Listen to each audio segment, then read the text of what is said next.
I actually think they're trying to bait Trump into criminal charges because they've published to YouTube and in the episode AI video of Trump total nudity. Correct. Like full frontal, and he's looking down at his tiny wiener, and then the penis talks.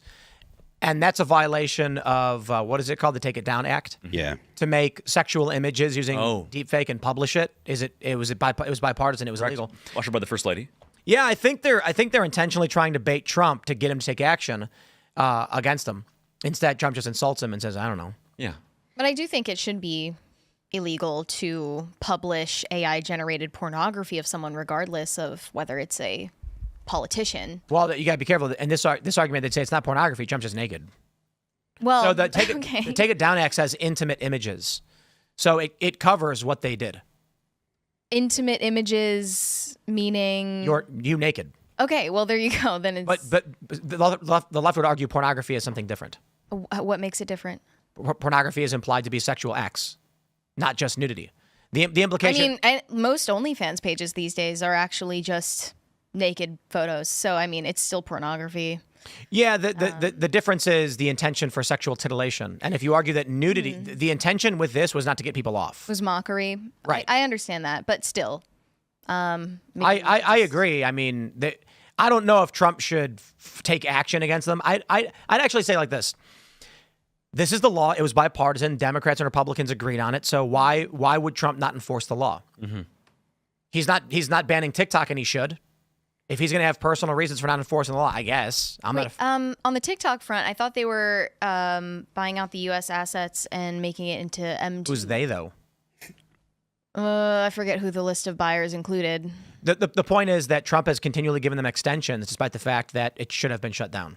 The decision was made, though. It was only a couple of weeks ago. Right. And when the law was first enacted, Trump said, I'm not going to enforce the law. And then when the month was up, he says, I'm not going to enforce the law. And now they have a decision. Mm-hmm. Right. Trump's makes decisions when he should or should not enforce the law. It's what the executive does, I guess. Mm-hmm. In this regard, it violates the Take It Down Act. Trump could just say, take it down. Find them. But then they're going to be like, when are you offended, conservatives? But that's what they want to do. They want to bait us in that, Phil. Yeah. They want to bait us into that.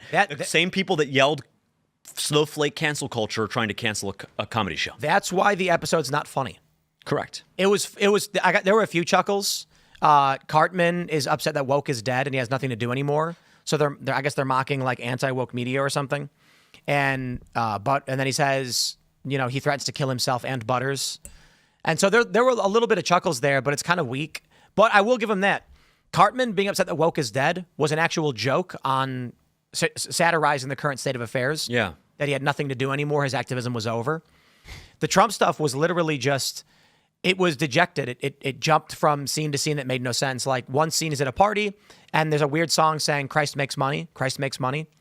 And like a big component of the show is they're mocking Jesus. The issue that the citizens of South Park are angry with at Trump, the reason why they want to riot, is because Trump mandates prayer in school. And Stan he says we don't have any room at our table for Jesus. So politically correct principle is now power Christian principle. They ask him why he's a Christian, and he says it feels right. Then they show Trump at a pool where it's singing a song where they're going, Christ makes money, Christ makes money. And then for seemingly no reason, Trump is now inside the White House where Pam Bondi says your supporters are mad. Then Saddam Hussein voices, gets on the phone. They threaten him for some reason, but none of it really makes sense as to why they're mad at him. Because it's not about Epstein. They don't say anything. It's almost like the episode was made before, like this week, and they knew what was going on in the news cycle. Mm-hmm. South Park Notorious was famous for getting all their episodes done in 4 days or something like that. This one didn't address anything or mock anything in particular. They just kind of, and then at the end, Jesus shows up and stands on a giant loaf of bread and then is talking under his breath about how he has no choice but to come to the people of South Park and perform a sermon because Trump's threatening to sue him. And then the people of South Park panic because Jesus tells them Trump will sue him. So they agree to settle with Trump. And in the settlement, they have to make a PSA about how great Trump is. And it's just an AI video, live action of Donald Trump fully naked. And you watch him walking buck naked to the desert. And then he stares at his penis for like 30 seconds. This sounds like a fever dream. Sounds like they didn't actually want to do anything and got $30 million. So here's a question for you guys. If they offered you $1.5 billion to do this, would you do it? To do what? To make South Park? Yeah. I mean... But intentionally, like, you have to mock Trump in every episode. Oh, no. $1.5 billion. To have, There are plenty of better ways to mock Trump, so yes. How would you mock Trump?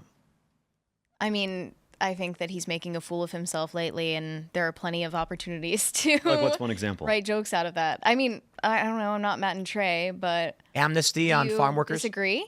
No, I do disagree, yeah. So the amnesty on farm workers point, I think we can talk a little bit about that, but I think look at what Salazar tried to do a week and a half ago with the so-called Dignity Act, right? You've seen this, of course, right?